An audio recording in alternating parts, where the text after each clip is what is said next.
In this unit, we'll talk about sexual offences.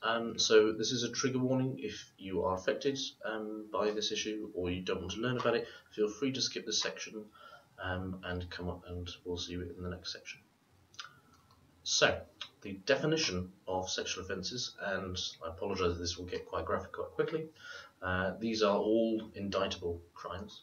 So, rape, which is the penetration of vagina, anus or mouth without consent by a penis, which is it's very clear to make sure that it has to be by a penis, so only a man can be a rapist.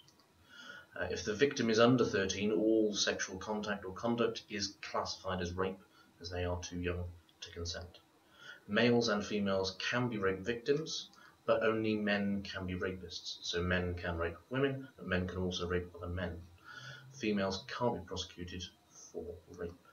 Females can, however, be found guilty of inciting or aiding rape, or lesser charges, as we'll come on to in just a second, such as assault by penetration, which is penetrating the vagina, anus, without consent and not with a penis. So the most common examples of this in courts would be fingers, objects, bottles, brooms, things of that nature.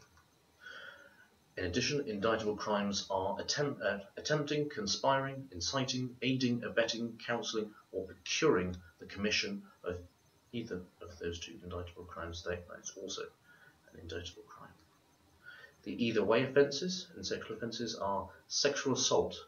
Now, a lot of people get confused between sexual assault and sexual offences. Sexual offences is the grouping of the term of every offence that has a sexual component in it. Sexual assault is a very narrow definition and is only the intentional sexual touching without consent.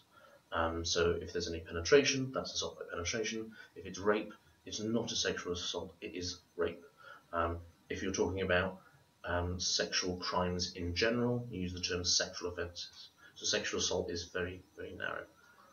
Administering a substance, such as spiking a drink, with the intention of engaging them in sexual activity. Trespass with an intent to commit sexual offence. Sexual intercourse with a girl who's reached the age of 13 but who is under the age of 16. Obviously the severity will increase as the age gap goes up. So obviously if the accused is significantly older than, say, the man, or say one party was 40 and the other was 14, obviously there's a very serious crime. But if it's kind of 15 and 16 or 14 and 15, it would be unlikely that would be reported, and most of those cases would come under Section 39 under children anyway. So, abuse of position of trust through sexual activity with someone aged under 18. So, for example, it could be a male or a female teacher and a 17-year-old student that they teach. That is abuse of position of trust, even though the student may be old enough to consent, because the teacher is in a position of authority, or in this case, a position of trust. Any sexual contact would be against the law. Sexual activity by a care worker, provided there's no penetration, otherwise it would be assault by penetration. Engaging in sexual activity in the presence of a child, so even though that may not involve the child, if it's in the presence of a child. Arranging or facilitating the commission of a sex offence against a child. Meeting or intending to meet a child following sexual grooming. Sexual activity by an adult with a child family member. It's not classed as incest because incest is a consensual relationship between two adults of the same family grouping. Taking an indecent photograph or photography of a child. Now, if in courts this will be kind of compared or ranked on the Copine scale, which is now a 5-point system, obviously from the very innocuous to the very most heinous groupings. And in court they won't show the photos, but they will group them, so there may be 30 photos of category 3 or 20 photos of category 2, for instance.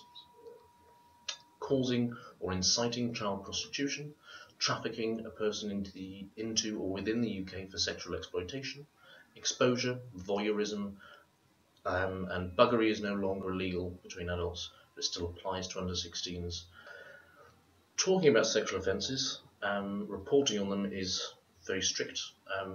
The victim gains automatic lifetime anonymity, and the word lifetime is very important there, because it expires on death. So for instance, when there's a rape murder, the press can report the name of the victim because she was killed. So it's automatic lifetime anonymity, which expires on death. Doesn't apply to consenting adults you would be able to report the names of two people who were arrested for incest, unless one of them is charged and one of them isn't. So, that would mean that one of them is the victim. Does not apply in bestiality cases, because obviously one of the parties isn't human. Can be removed by a court order, although only by the Crown Court. If it imposes unreasonable restrictions on reporting the trial, and if it is in the public interest to remove or relax it. So there was a case in Sheffield about 10 years ago. A man, after attending a wedding, committed a triple murder and then raped a 15-year-old girl. Now, the newspapers argued that actually they needed to report the identity of the girl simply because of the relationship between the accused, the victims, and her. They had to be able to name her, otherwise they wouldn't be able to name the accused or the victims. And it was agreed that actually, yes, it imposes too many restrictions on not naming the girl, and the girl was named. It can be waived voluntarily by the victim if they want to speak out, for instance. Now, there is usually counselling for harrowing crimes. There is at Sheffield. We have a counselling service. At most universities, they will have counselling, particularly if you're covering a rape trial or child pornography. If it's the first time you've ever done it, it can be quite harrowing, and you always got to try and think, well, even though you are doing it for student publication, you do think about yourself as a person, as a human being. You do have to make sure that if you are distressed by crimes, that you do seek the appropriate support. If you are covering a distressing crime and you are finding it too difficult, ask for help. Forge will always try and accommodate, and I'm sure other publications will accommodate as well. Ideally, pass it on to someone else who may have more experience or is more happy to deal with the issue. Don't feel as though you have to cover something, because otherwise you won't be covering something.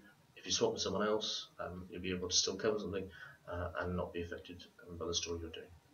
Talk to other people about the case, housemates, friends, family, just to get it out there and just so it doesn't feel like you're all bottling it up inside.